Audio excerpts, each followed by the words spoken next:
Hello friends, આજે આપણે બનાવીશું ખંભાતનું પ્રખ્યાત પાપડ ચવાણાની રેસીપી। પાપડ ચવાણું ખૂબ જ સહેલાઈથી ઘરમાં રહેલા ઇન્ગ્રીડિયન્ટ સાથે જ બનતું હોય છે। તો ચાલો બનાવીએ પાપડ ચવાણા। પાપડ ચવાણા માટે આપણે મમરા લીધા છે। જો 5 કપ જેટલા મમરા લીધા છે। જો મમરા તમને થોડા સોફ્ટ લાગે તો પેનમાં આ રીતે ડ્રાય કરી લેવાના, કૂક કરી લેવાના। આ મેં 1.5 કપ જેટલી સેવ લીધેલી છે। 8 થી 10 નંગ જેટલા મેં બજારમાં મળતા અડદના પાપડ લીધેલા છે। હવે આપણે આ પાપડને તળી લેવાના છે। પાપડને તળવા માટે મેં અહીંયા 8 મોટી ચમચી જેટલું તેલ પેનમાં લઈ લીધેલું છે। હવે તેલ ગરમ થાય એટલે પાપડને આપણે તળી લઈશું।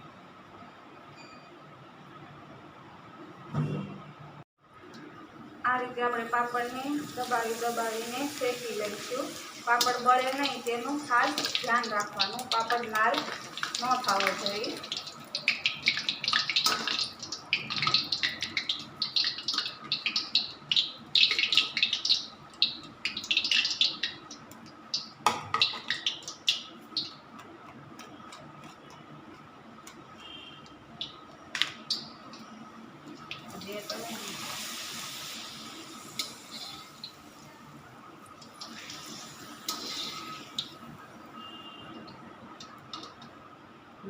પાપડ શેકાઈને તળાઈને તૈયાર થઈ ગયા છે।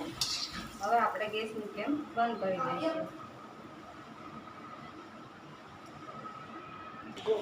હવે આપણે આ બધા જ પાપડના મીડિયમ સાઈઝના પીસ કરી લઈશું।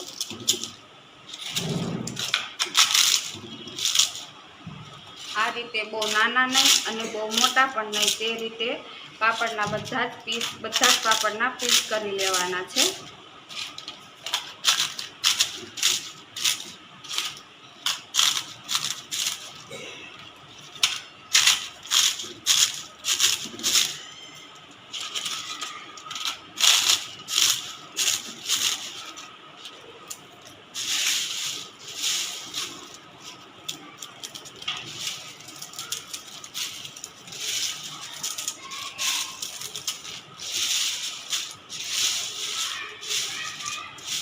તો તમે જોઈ શકો છો કે આપણા પાપડના પીસ તૈયાર થઈ ગયા છે।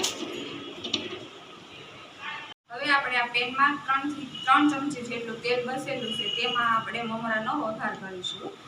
હળદર નાખી આપણે તેને ધીમી આંચ પર મિક્સ કરી લઈશું। પછી આપણા મમરા મિક્સ કરીશું। મમરાને પછી હલાવીને હળદર સાથે મિક્સ કરી લઈશું, વઘારી લઈશું।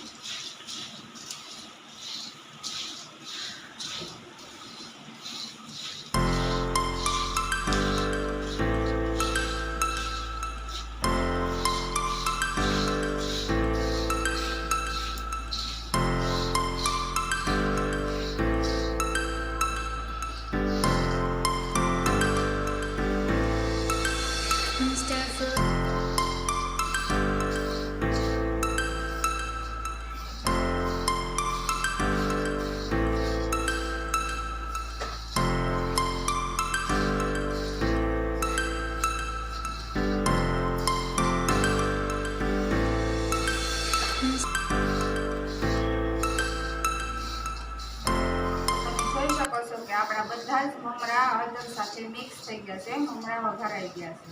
હવે આપણે તેમાં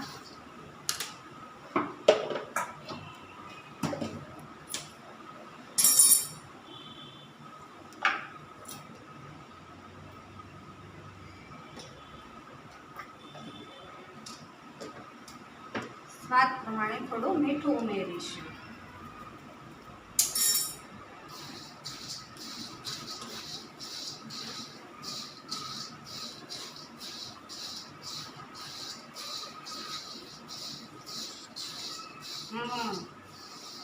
હવે આપણે બધા જ મમરાને એક મોટા વાસણમાં ટ્રાન્સફર કરી લઈશું।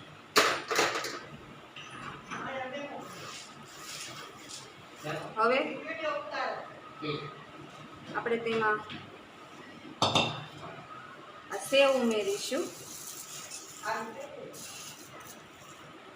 અને આ પાપડ ઉમેરીશું।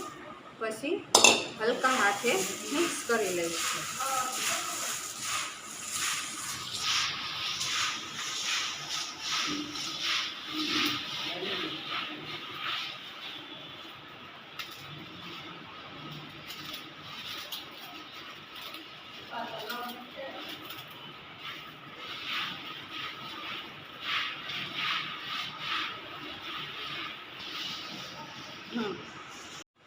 આપણે આમાં મિક્સ કરીશું. આ મેં 2 ટેબલ સ્પૂન જેટલું લાલ મરચું પાવડર લીધો છે. હવે આપણે તેને આમાં મિક્સ કરી દઈશું. મિક્સ કરવા મતલબ ઉપર જ રાખવાનું છે.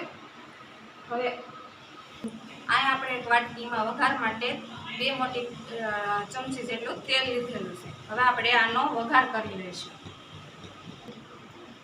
હવે આપણે તેમાં હળદર નાખી મિક્સ કરી લઈશું.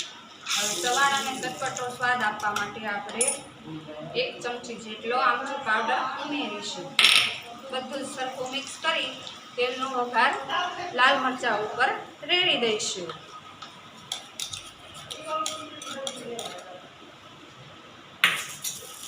હવે આપણે ચવાણાને ચટપટો સ્વાદ આપવા માટે અહીંયા મેં 2 ચમચી જેટલી દળેલી ખાંડ લીધી છે તે ઉમેરીશું.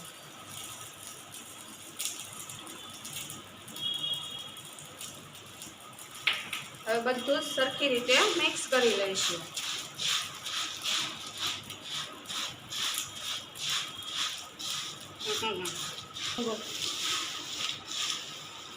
તો તૈયાર છે આપણું ખંભાતનું પ્રખ્યાત ચવાણું.